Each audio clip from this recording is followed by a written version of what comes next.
এক বাটি লাউ ঘন্টে 1 পিস ভেরি কুচো চিংড়ি। তাও তো একখানে ওই কুচো চিংড়ি জুটেছে কপালে, এরপর তো আর একটাও জুটবে না রে। পিসিমা, আই লাভ ইউ পিসিমা। এত ছুটে যাচ্ছ কেন তুমি?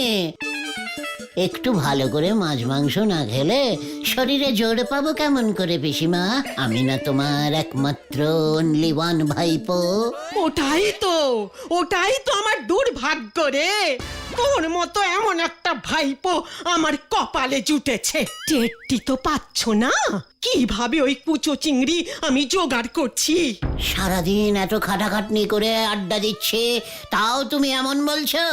নেহাত তোমাকে ভালোবাসি তাই সবটা ছেটে পুটে খেয়ে নিচ্ছে। অন্য কেউ হলে আমি এক্ষুনি খাওয়া ছেড়ে উঠে যেতাম। থাক, আরে রাগ দেখাতে হবে না। আমি যে আর সংসার টানতে পারছি না রে। তোর পিসে মশাইয়ের জমানো টাকাও ফুরিয়ে যাচ্ছে। রোজগারি এবার মন দে তুই, নয়তো ওই কুচো চিংড়িও কপালে জুটবে না আর। আমার কপাল এত কুচো নয় যে আমাকে কুচো চিংড়ি খেয়ে দিন কাটাতে হবে। ভুলে যেও না পিসিমা, তোমার শ্বশুর মশাই শ্রীযুক্ত গগনচরণ এককালে জেঁদেরেল জমিদার ছিলেন। হ্যাঁ, সেই জমিদারি তো কোন কালে লাটে উঠেছে। এখন আমাকে লোকের কথা শুনে মরতে হচ্ছে। হোয়াট লোক? কোন লোক তোমাকে কি বলেছে আমাকে একবার শুধু বলো। কতবার আর তোকে বলবো বলতো? ওই গোবিন্দ বাবু মাঝে মাঝে এসে হানা দেয়, বলে তোর পিসে মশাইকে যে কোন কালে 10 টাকা 12 আনা পয়সা ধার দিয়েছিল, সেই ধার এখন সুদে মূলে 1 লক্ষ টাকা ছাড়িয়ে গেছে। টাকা শোধ না দিলে এই ভিটে মাটি ছেড়ে উৎখাত করবে। পেয়েছি। আরে কি পেলি আবার? আরেক পিস জাম্বো স্মল সাইজের কুচো চিংড়ি। উড়ি হতচ্ছাড়া, লজ্জা তো তোর নেই জানি, কোনো ভয় ডরও কি নেই তোর? হোয়াট? একটা এত মিনি সাইজের কুচো চিংড়িকে ভয় পাবো কেন? মোরকট।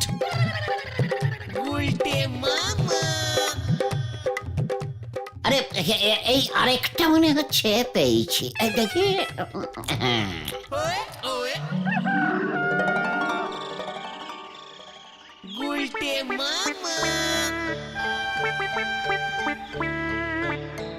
আমরা কোথায় যাচ্ছি গো গুলটে মামা? সবসময় কোথাও যেতেই হবে এমন কোনো নিয়ম আছে নাকি? তাহলে আমরা হাঁটছি কেন? নিশ্চয়ই কারণ আছে। আরে সেটাই তো জানতে চাইছি। আমরা এখন চেকিং এ বেরিয়েছি। হঠাৎ চেকিং মানে? ওরে, আমি তোদের লিডার রে। আমরা এই গলদপুরের বুকে আড্ডা মেরে খাই। কিন্তু তাতে কি হলো? আর আমরা চেকিংটাই বা কি করছি গো গুলটে মামা? ওরে গলদপুরের বড় বলদ পাঁচু, আমাদের গলদপুরের লোকজন সুখে শান্তিতে বসবাস করিতেছে কিনা সেটা তো আমাদের মাঝে মাঝে চেকিং করার দায়িত্ব। সেটা ভুলে যাস না। চল। বুঝলি, অত সহজে লিডার হওয়া যায় না। চারপাশে সব খেয়াল রাখতে হয় তো নাকি? তারপর সেই টপিক গুলো নিয়ে আড্ডায় গভীর আলোচনা করতে হয়, তাহলে তো তোরা কিছু শিখতে পারবি রে।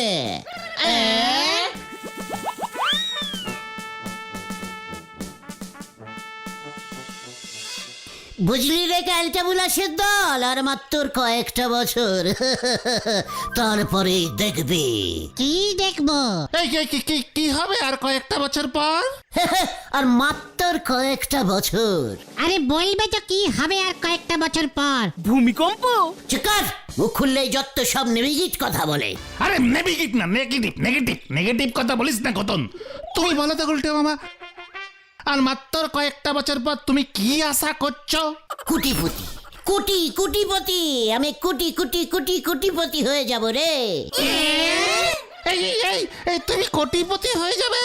আর ক বছর বাকি আছে? সময় হয়ে গেছে রে। তুমি কি করে জানলে? পিসিমার গুরুদেব আমার মুখ, আমার চোখ, নাক, হাত সবকিছু দেখে বলেছিল, গুলটে তোর বয়স যখন হবে ঠিক 29 বছর 5.6 মাস, তখনই তুই কুটিপতি হয়ে যাবি। এখন তোমার বয়স কত? 29 বছর তো তোমার 29 বছর আগেই হয়ে গেছে। তোমার তো এখন 44 বছর হয়ে গেছে। ঘটনা মুখ সামলে কথা বল, লজ্জা করে না তোর? বড়দের বয়স তুলে কথা বলছিস? এই ঘটন তো ঠিকই বলেছে গুলটে মামা, 44 না হোক 42 তো হবে। 29 বছর তো সেই কবে তুমি খরচ করে গেছো। কোথায় কোটিপতি হয়েছো শুনি? কোটিপতি তো দূরের কথা, কাউর পতি পর্যন্ত হতে পারোনি। ইয়ে মানে ওরে ক্যালটাবুলাসের দল, গুরুদেব বলেছিলেন 29-এর পরেই হয়ে যাব। আমার মন বলছে সেই সময় চলে এসেছে। মনের ভিতরটায় কেমন যেন একটা বড়লোক বড়লোক ভাব আসছে, বুঝেছিস? আমাকে দেখে অনেকটা বড়লোক বলে মনে হচ্ছে না তোদের? মোটেই না, গরিব লোকের মতনই আছো। পাচু, ঘটনকে মুখ শান্তিন করতে বল। এই ঠিক আছে তুমি চিন্তা করো না, কপালে থাকলে নিশ্চয়ই তুমি একদিন কোটিপতি হয়ে যাবে। আমার মুখের মধ্যে কেমন একটা ছাপ চলে এসেছে না? কোটিপতি কোটিপতি। কই কই দেখি দেখি মুখটা দেখি। দেখ দেখ। হ্যাঁ তো, হ্যাঁ এই তো, কপালটা কেমন যেন লাগছে। ওই তো কোটি, কেমন যেন একটা লেখা ফুটে উঠেছে গো। বলছিস কি পুরো লেখাটা ফোটেনি এখনো? না না, শুধু কুটি, পতিটা বাকি আছে। ওই পতিটাই তো তোমার কপালে নেই গো। ঘটনা এই যে তোমরা এখনো যাওনি, যদি ন্যাপলা জানতে পারে না এমন কেলা না মানে এমন ঠেঙাবে না তোমাদের। ঢেলা, মুখ সামলে কথা বল। আমি কি ন্যাপলাকে ভয় খাই নাকি? আমি এমনিতেই যেতাম। চ চ পাচু। আরে দাঁড়াও, এই কোথায় যাবো আমরা? মানে তাই তো। ফিরে ঢিলা, আমাদের ভয় পেয়ে কোথায় যেতে হবে সেটাই বলতে ভুলে গেছিস? আমাদের গলতপুর পুরসভা থেকে পোস্ট অফিসের সামনে একটা নতুন চিপাকল বসিয়েছে না, সেটা উদ্বোধন করতে এলাকার নেতা হরেন সাপুই এসেছে। সেখানে সবাইকে ভিড় জমাতে বলেছে ন্যাপলাদা, হাততালি দিতে। আমাকে তাই পাঠালো। ন্যাপলাদা তো এবছর ভোটে হরেন সাপুইয়ের পার্টিতে ঢুকেছে। আরে গুরু, পাচু, চ তো দেখি। হরেন সাপুই আমাকে নামে চেনে রে। কামান কামান। চ পাঁচু, কেসটা দেখি।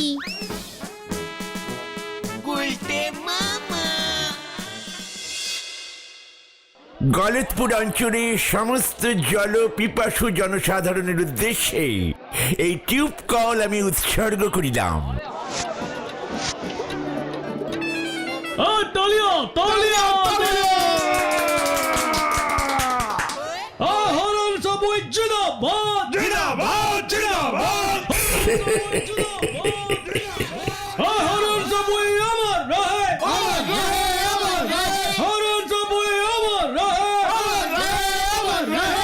আরে ন্যাবলা রে, উনি অহনো মরেন নাই, মরবার পর কবি।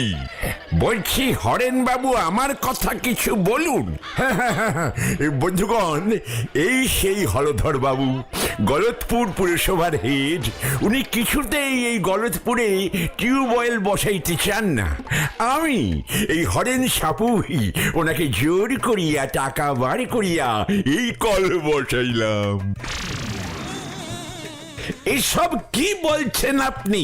আমি তো এসেছে রে।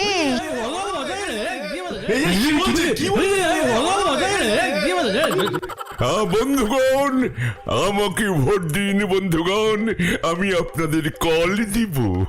পাড়ার প্রতিটি মোড়ে মোড়ে, এমনকি ঘরে ঘরে আমি কল বসাইব। না শুনুন, এত টাকা কে দেবে?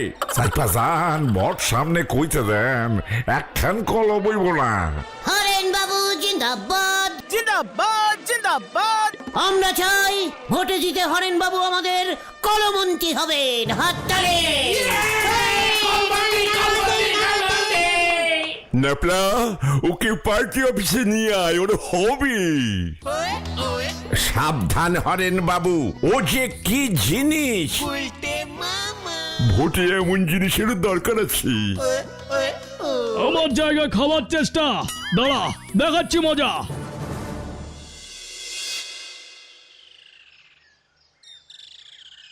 খুব চিন্তা হচ্ছে রে গুলটে মামার জন্য। কি যে দরকার ছিল যাবার। হরেন সাপুই খুব ঘোরেল নেতা। ও ডাকলো আর গুলটে মামা গুড় করে চলে গেল। চলো না, আমরাও হরেন বাবুর পার্টি অফিসে যাই। তারপর আবার ওই দলে ন্যাপলা আছে। পাচুরে, ওই দেখ, কোটিপতি কোটিপতি কোটিপতি উফ, আমি কোটিপতি হয়ে গেলাম, আমি কোটিপতি। এই শান্ত হও, শান্ত হও, শান্ত হও আগে। আর শান্ত হওয়া যাবে না রে, আর শান্ত হওয়া যাবে না, শান্ত হয়ে গেছি আমি। জয় গুরু। এই কি হয়েছে বলবে তো? হরেন সাপুই বাবু আমাকে গলতপুরের দায়িত্ব দিয়েছেন। ওর হয়ে আমি ভোটের প্রচার করব। গলতপুরের লোকজন সবাই যেন হরেন সাপুইকে ভোট দেয়, সেটাই আমাকে দেখতে হবে। তাহলে কি হবে? তাহলে ভোটে জিতলে হরেন সাপুই আমাকে যা ইচ্ছে তাই দেবে। এক্ষুনি একটা গাড়ি দিতে চেয়েছিল, নিলে না? ওই ন্যাপলাটা বাগড়া দিল, বললো আগে কয়েকদিন নাকি আমাকে টেস্টিং করবে। এই বুঝে গেছি। শোনো গুলটে মামা, এইসব ব্যাপারে জড়িও না। পলিটিক্স খুব পেঁচালো ব্যাপার, সবাই পারে না। ওরে ক্যালটাবুলাসের দল, পটিলিক্স আমার রক্তে রে, বেলাডে। কামান। আরে কোথায়? এখন থেকেই কাজ শুরু করে দিতে হবে, চলিয়ে আয়। আরে কোথায়?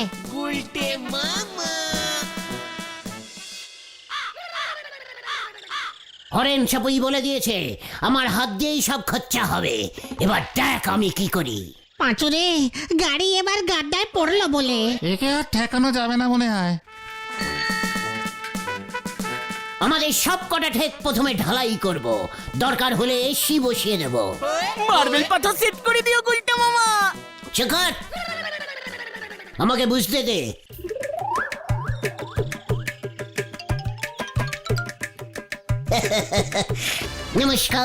নমস্কার চক্রবর্তীরা। হঠাৎ আমার নমস্কার করেছে। পটিলিক্স, সব পটিলিকিয়ান ব্যাপার। বলছি বাড়িতে কি কল বসাতে হবে? কস কি ফালতু কথা কন, এরা লোক পাইছ না। গুলটে মামা, চক্রবর্তীদার বাড়িতে অলরেডি কল বসানো আছে। তাও জিজ্ঞেস করতে হয়, বুঝেছিস ক্যালটাবুলাস? পটিলিকিয়ান ব্যাপার, ওগুলো তোরা বুঝবি না। চলে আয়। নমস্কার নারুদা, হরেন সাপুইকে ভোট দেবেন? হ্যাঁ। আমি কানে ভোট দিমু এটা তোরে কমু কেন? মানে বলছি যে হরেন সাপুইকে ভোট দিলে আপনার বাড়িতে 3টে কল বসিয়ে দেব। এক খেল কলে জল পড়ে না ঠিক মতো, 3 খেল কল কি গলায় ঝুলাই গুরু মতো সারা যা কইতাছি যা হন। মানে ওই কল ডাইরেক্ট গঙ্গা নদীর সঙ্গে কানেক্টিং করে দেওয়া হবে। কল চিপলেই গঙ্গা জল বেরোবে। বাইরা কইতাছি খাইয়া ভাইয়া কাম পাও না। বাইরা নয়তো পাড়ার লোক ডাকুন। আমি এখন হরেন সাপুইয়ের লোক। কে তোরা সবাই বল, হরেন সাপুই জিন্দাবাদ। জিন্দাবাদ। খাড়া তোর মজা দেখাইতেছি। গুলটে মামা চলো, নাড়ু যেটা কিন্তু পাড়ার লোকজন জড়ো করবে এখন। করুক জড়ো।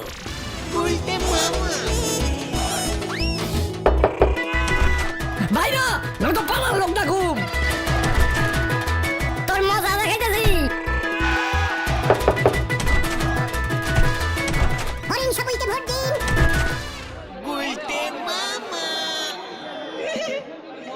আপনারা চিন্তা করবেন না, হরেন সাপুইকে ভোট দিন। প্রত্যেকের বাড়িতে 2টো করে টিউবকল পুঁতে দেব, ডাইরেক্ট গঙ্গা জল পাবেন। আমাদের গলতপুরে একটা ভালো হাসপাতাল নেই। রাস্তাঘাটের অবস্থাও খুব খারাপ। সব হয়ে যাবে, নো চিন্তা, শুধু হরেন সাপুইকে ভোট দিতে হবে। এইসব কথায় চিড়ে ভিজবি না রে গুলটে, বাড়ি যা। চিরে আমি ভিজাবই। শুনুন, হরেন বাবুর সাথে আমার কথা হয়ে গেছে। ভোটে জিতলে এই গলতপুরে 4টে সিনেমা হল বানাবে, কেবিল লাইন ফ্রি হয়ে যাবে। প্রত্যেককে একটা করে গাড়ি দিয়ে দেবে। গাড়ি কি জলে চলবো? দরকার হলে তাই চলবে। শুধু গাড়ি না, গলতপুরের সব কটা রাস্তা ঢালাই করে পিচ ঢেলে দেবে। আমার বাড়ির ছাদটা ঢালাই করা দরকার। সেটাও হয়ে যাবে, সবার বাড়ির ছাদ ঢালাই করে দেব। এই গুলটে মামা থামো এবার থামো। না, আমাকে আর কেউ থামাতে পারবে না। এই গলতপুরের প্রত্যেকটা বাড়িতে কালারিং টিভি ঢুকিয়ে দেবো। এরপর তো কইব আমাকে ধুতি গেঞ্জি লুঙ্গিও ফিরিতে দিব। শুধু ধুতি গেঞ্জি কেন, বালতি মগ ঝাঁটা সব ফ্রিতে করে দেবো।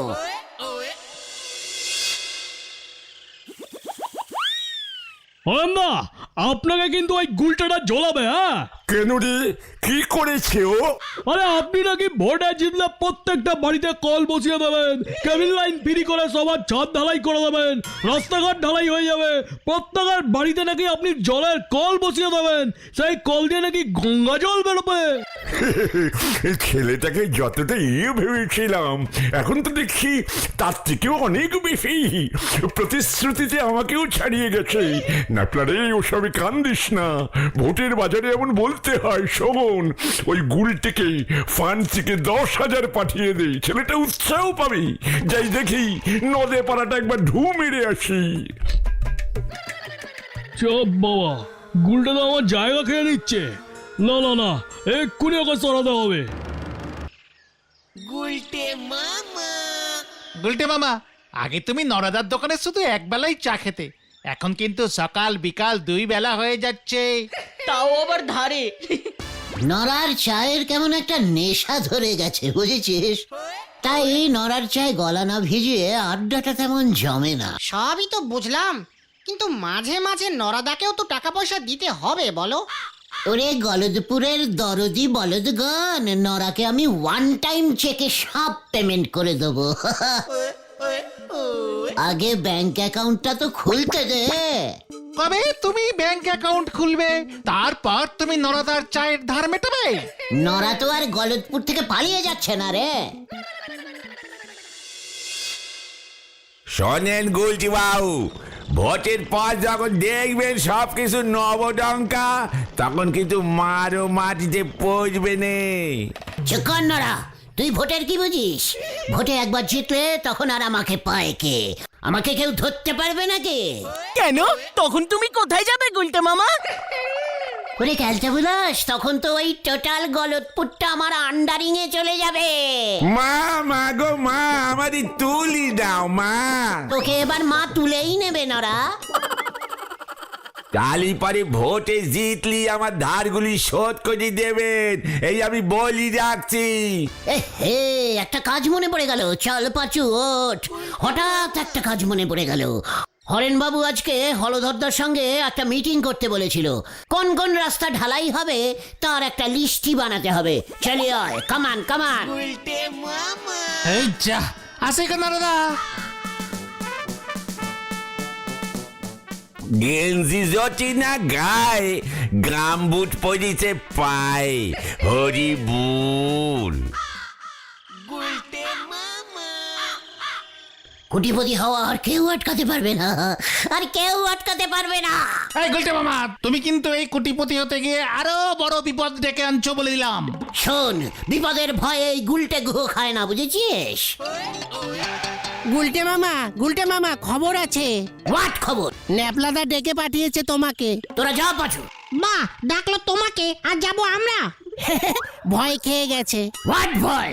ভয় নেই গুলটে মামা, ন্যাপলাদা তোমাকে 10,000 টাকা দেবে, হরেন সাপুই পাঠিয়েছে। দেখ তবে কে কাকে ভয় খেয়েছে। চল পাঁচু, এ তো সবে শুরু। 10, 20, 30 কোটি কোটি হাজার টাকা এখন আসবে। কামান কামান। কি যে হচ্ছে কে জানে।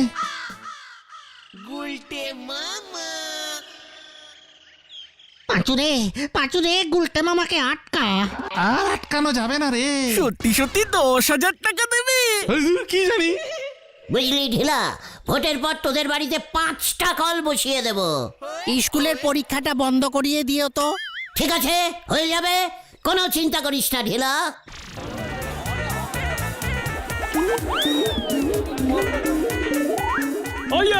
ওই যে মার ওটাকে, মার। বেটা নেতা হবে, আমার জায়গা নেবে। হ্যাঁ, মার। এই গুলটে মামা, পালা পালা সবাই। এ কি রে?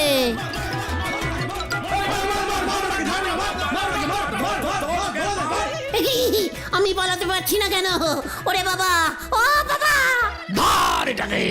ওই, তুই আমার জায়গা খাবি? হ্যাঁ, গলতপুরের নেতা হবি। এই দেখ তবে। ওই ওরে বাবা রে, ও বাবা গো! ওরে বাবা রে! ধলাই কর ওটাকে। ওরে বাবা রে, এ কি রে? আমি কি করলাম? আমি তো কিছুই জানি না রে।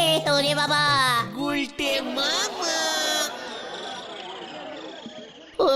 ওরে বাবা রে, ও বাবা,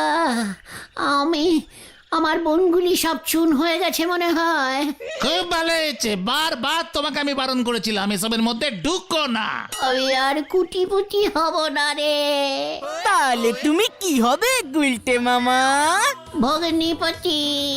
গুলতে মামা কি জয়। ওরে বাবা, ও বাবা গো,